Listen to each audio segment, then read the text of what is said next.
Happy Monday, everyone. Welcome to ATI Pro Media. We're powered by advanced trading. Surprisingly, the markets are extremely volatile and thin, but we do have interesting price action in all the markets. We want to take a little time right now to acknowledge our veterans, to all those who've served or had any involvement in any military. We thank you so much for keeping this great country safe. You make the ultimate sacrifice being away from your friends and family, and some made a greater sacrifice than that. So it's Veterans Day. All right, let's get into the markets, and then Brady will be on, and we'll get out of here.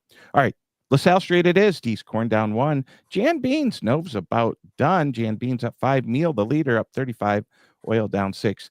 We go to Wheat Street. Maybe Brady will have a little color on this. Border Trade wheat down 18. KC 12. Hard Red Spring 11.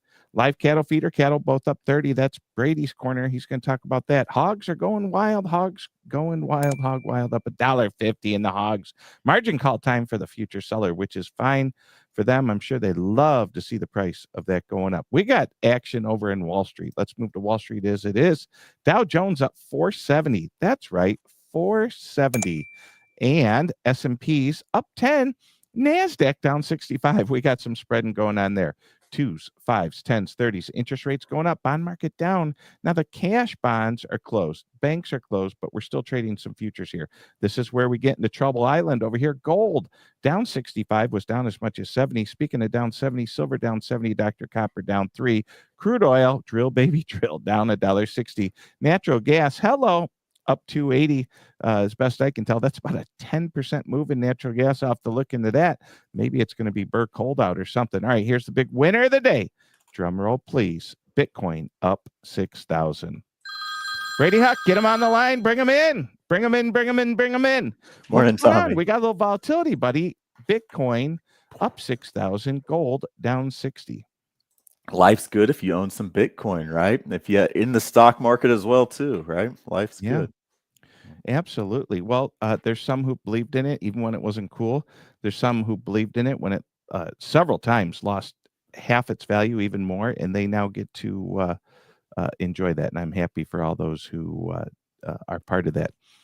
How about that Sam Bankman-Fried? He's probably like, man, I was telling you, I was into that stuff, FTX and everything else. He's like a drug dealer that got caught, Everyone's doing it, but he got caught. But it was a scam, and that's the problem with Bitcoin is that no one quite knows where to trade it or what to do. I have Bitcoin futures up.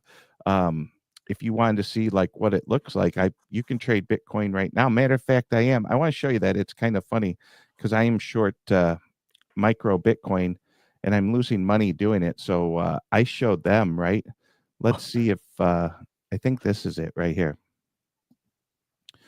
There it is right there, baby. Bitcoin, go, baby, go. I'm short 4 micro Bitcoin. And just for shits and giggles, we'll sell one more. And losers add to losers, as my good friend Paul Tudor Jones says. So average in, right, Tommy G? Is that what you yes. Compliance just did a flip. But with that, this is my own account, and I do like trading the micro Bitcoin. Only problem is I think you need to do like 20 of them to equal a Bitcoin. So don't get scared there, folks. I am short 1/4 of a Bitcoin, and wish me luck. All right. Speaking of luck, what's going on in the wheat market?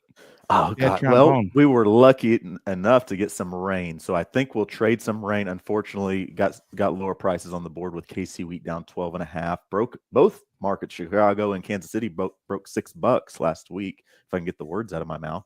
$6 wheat, less than that right now, $5.83 on July KC wheat. So that's you talked about those rains last week, and interesting in the price action last night, wheat opened lower and just started trading lower, and beans opened and went straight up, and wheat's like, we don't care. That's beans' problem. Like we're going, bro. And then I woke up this morning, they were down more on the Europe, and then now they're wheat's doing wheat things. Look at that price in the Board of Trade, 555. That's got to be sad trombone. I do have a sad trombone sound, but I don't feel like playing it. Okay, let's go to cattle because you are our cattle guy. Yeah, lower cash trade last week on the fat cattle side of things. The small calf market and feeder calf market is still pretty hot, Tommy, but fat cattle rolling over. Choice cutouts been down under pressure. Funds are really long cattle market, and I think that's a it's something guys got to pay attention to. I'm going to flash a quick graphic up. So that red line there, that's the fund position in live cattle and feeder cattle. This is a great chart that Dr. Cruz put together for us, but just shows the significant length that the funds have in cattle market. You know, it's not record high, but boy, howdy, there's a lot of air under there that they could get out of those positions in a flash and have a flash crash that sends this market 20, 30, 40 bucks on some lower on some headline, Tommy. Or stampede. A stampede of funds exiting the door. That's what could happen, Tommy. That's a good word for it. Yeah, absolutely. Real quick, folks, Dow Jones up 550 or 450. I really can't say I know why. NASDAQ is down 70. Interest rates are going lower, which means rates are going up. Gold's down 65. We talked about all that in the beginning. You know, I can't promote this enough. I know some futures and options brokers don't like this thing. That's because they don't sell it. They're too lazy to take the test or not smart enough to take the test. Either or, whatever your excuse is for not doing it. But Brady Huck was smart enough to take the test and pass it on his third time. So LRP, it's the way to go. I was just seeing if you're listening there. No, and no. Brady Huck passed in the first time, and we have other registered agents here at Advanced Trading. So I did talk to a futures broker a few weeks ago, and he said he lost half his business because LRP. And it just shows if you don't change the world doesn't wait for you to change, Brady. That's a good point, Tommy. Got it. All right, we'll leave it there. Okay, let's talk about premium content. We cranked out a lot, and then we're going to get the heck out of here. Right there, we talked Fed cut quarter point and USDA Friday. The boys finished it up real good, and this is still out on the website. If you go to the Advanced Trading YouTube, this is open to the public. You and I also did another one that was interesting on Friday. We talked about baseline projections. We didn't pull up the thumbnail, but Brady Huck, Tom Grisafi, baseline projections. If you'd like to be a premium subscriber, $1 a day, $30 a month for you at home. Don't take off your shoes to count it. But I think we're putting out good little information, nice morning email, actionable text, and bringing it home. We can't leave today. Oh, ruh-roh. I'm going to click the flag. There we go. All right. Honoring all who served Veterans Day. I told you we'd have a short show, Brady Huck. I will let you get ready for some closing comments. Full screen, handsome alert, finisher up, and I'll hit end, Brady. Well, it's a great day today, celebrating Veterans Day. We thank all of our veterans out there. A number of us have family, friends that served, and we got a beautiful country, and we can't thank you enough. So until tomorrow, we'll see you tomorrow. Thank you all.